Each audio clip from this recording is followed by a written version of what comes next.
What's going on, guys? It's Frito here for your Overwatch. Word on the street is Orisa 2.0, the battle cattle, has been an absolute death machine, raining destruction in Overwatch 2. While I'll admit she has the mechanics to be quite the pub stomper, when you clue into some of the team elements of Overwatch 2, wait, I was told there would be no math involved. I mean, team elements involved in Overwatch 2.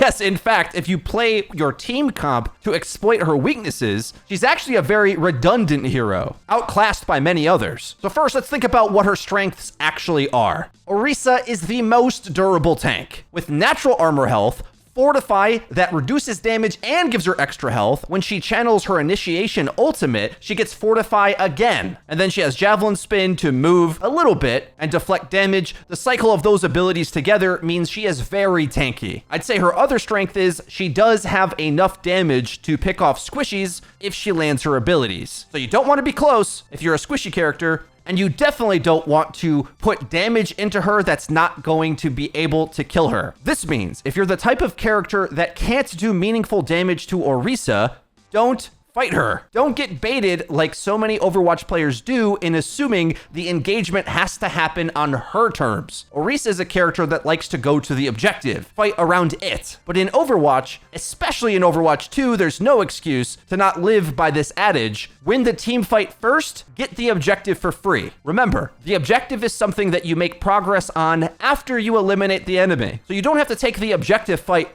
first in a lot of cases. So because of that, you can exploit Orisa's main weakness, her lack of mobility and incredibly poor peeling for her team. Orisa is weak to divers, because if you come in fast and smother her squishies, she really can't do anything about it. Think about how this Orisa's positioned right now. In a pincer between my backline and me and my Genji. The best thing they can do actually is rush at my backline, perhaps killing my Ana, but this guarantees a trade at the very worst. She's going to try to peel here, but the Orisa ultimate is incredibly weak to characters with mobility abilities. Winston's leap comes back in a 5-second cooldown now, and Genji has dash resets, making it very easy to come in and out against her ultimate. And I'm actually really surprised that players seemingly forgot the power of a shield in the face of ranged characters. Bubble placement in Overwatch 2 from Winston carves up the map, denying sight lines so that your diver characters can get in quickly. A lot of ranged characters are popular now, and Ana is very strong, but a bubble in their way blocks all their lethality for a duration. And the truth is, Orisa's damage, although very good at picking off squishies, I find very unimpressive up against enemy tanks. A lot of players seem to be afraid of her Javelin Spin. It only does a max of 90 damage. Rein's hammer does 75 in one swing, and it's not a cooldown. And yeah, it knocks you back, but so does Rein's pin. Orisa up close against the tank isn't more threatening than a Reinhardt is, if you are a tank. So this dive playstyle, it targets her biggest weakness, that she's a character that wants you to focus her, so she gets healed from her healers.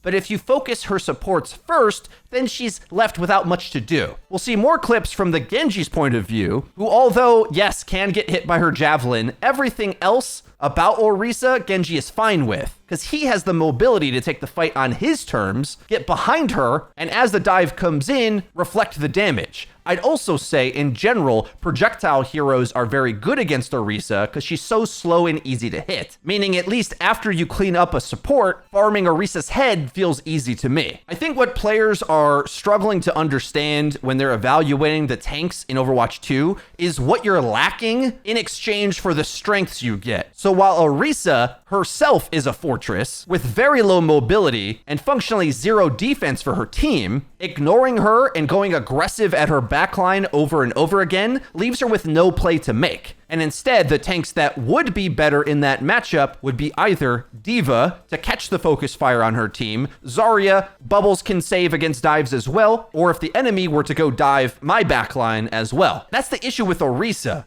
Functionally speaking, she wants to fight squishies, which means she should dive the backline. But she's not going to be able to do that as well as characters that have big mobility abilities like Doomfist and Winston. This strategy can be summarized as you want to try to kill the Orisa last. Overwatch 2 tanks are more complicated in how you engage them. You can't expect every character to kill a tank easily. No, that was Overwatch 1. Now tanks can actually tank. So you have to ask yourself, if you're fighting the tank, should you be? And if you're running dive characters or the next strategy, Rush, the goal is to run at her team. Reinhardt Rush is also particularly amazing against Orisa. This is a comp that I'll admit I wasn't sure if it was going to make a return in Overwatch 2, but they buffed Reinhardt's stats enough after the alpha, and since Lucio is one of the best heroes in the game anyway, you can do a lot of the same rushdown plays that you could in Overwatch 1. Now, I'll admit, a lot of players in our community at a casual level aren't very good at this playstyle. The reason is, there's 3 main parts to the rushdown puzzle. The Reinhardt player going aggressive enough and looking for hard W presses at squishies, the DPS players that are enabling the Reinhardt, either Symmetra teleporters or a bit easier to play with randoms, May, to set up walls for him to crash into, and Lucio holding speed boost until it's time to actually chase down the opponent. This is something Lucio players get wrong all the time, and trust me,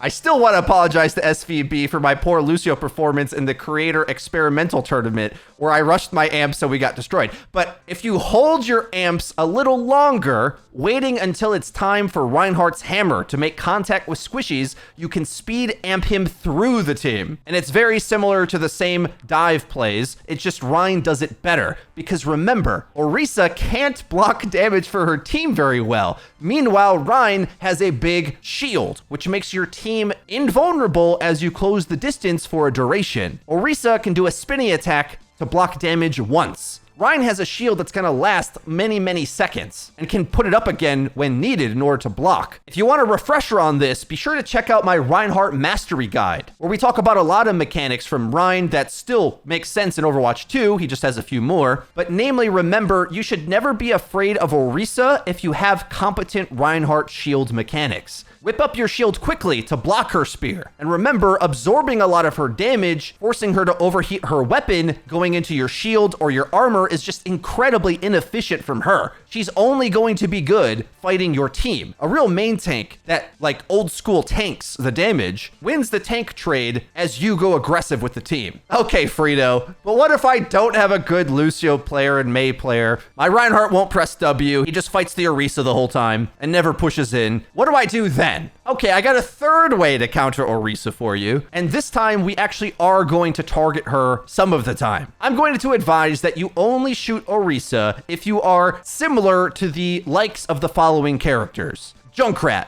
Bastion, Zenyatta. These are characters that feast on how slow Orisa is and can hit her many times with high damage abilities. I forget, I haven't watched tier 2 in a while. I think Ace of Spades is a tier 2 tank pro. This guy was clowning in this game, even though he lost. But just see how Junkrat can repeatedly pound into Orisa and turn that horse into glue. I'm gonna make another video about Junkrat because I have too many examples, and I think he's good not just against Orisa, but he's especially good against Orisa. And the reason is Orisa's most effective when she gets close on you. But Junk can play at like a magical range where her damage starts to fall off. Her spears are a little bit hard to shoot, but he can pretty easily repeatedly hit her. Or, as you'll see in some of these clips, dive bomb in close range on her, unloading big bursts of damage. Against most things, Junkrat's kind of overkill, and you'd rather have a more accurate weapon, but Orisa's got the stats to give Junk an interesting place in the metagame. When I watch everyone else's gameplay, I see them complain Orisa never dies. But not in my games, because if you pick the right characters, you can get through her durability. Other tips I'd say, if they are playing Orisa, that's one less hard dive character to get on Zen. As scary as it is to play Zen in Overwatch 2, I think the scariest thing are the tanks that can get on you. And if Zen is only worried about flankers, it's not too hard to assign a Brigitte or a DPS to help fend them off while Zen amplifies damage on the main fight. I really do think Junkrat is the best option though for going at the Orisa directly, because with 5 shots and 2 mines, he either can unload damage into her or use the mine to reposition away from her to dodge her abilities and her ultimate. And unlike some other options, the Junk mobility allows him to sometimes play like a Genji as well, dive bombing at squishies, which, like we said, Orisa can't really help with. My other favorite pick for countering Orisa is Bastion, who's another character that players are assuming is just a very gimmicky pick. But when I'm in a pickup game against the legend Yeatle, who is a beast on the hero and all the tanks really, it was my mission to pick an easy DPS that can shut down who I thought was going to be their best player. Now, Yeatle will be starting on Doomfist here, but remember what I said earlier. Orisa and Doomfist are almost the same character, and it wouldn't have made a difference which pick he was in these first few clips before he gets on the horse. Our playstyle would have remained the same. The reason why Bastion is good against Orisa or Doomfist, who both are good at running down squishies, is that it affords Bastion the luxury to wait for the engagement to come to him. I don't have to pop Assault until I know they're committing onto my team, and then I punish with the damage.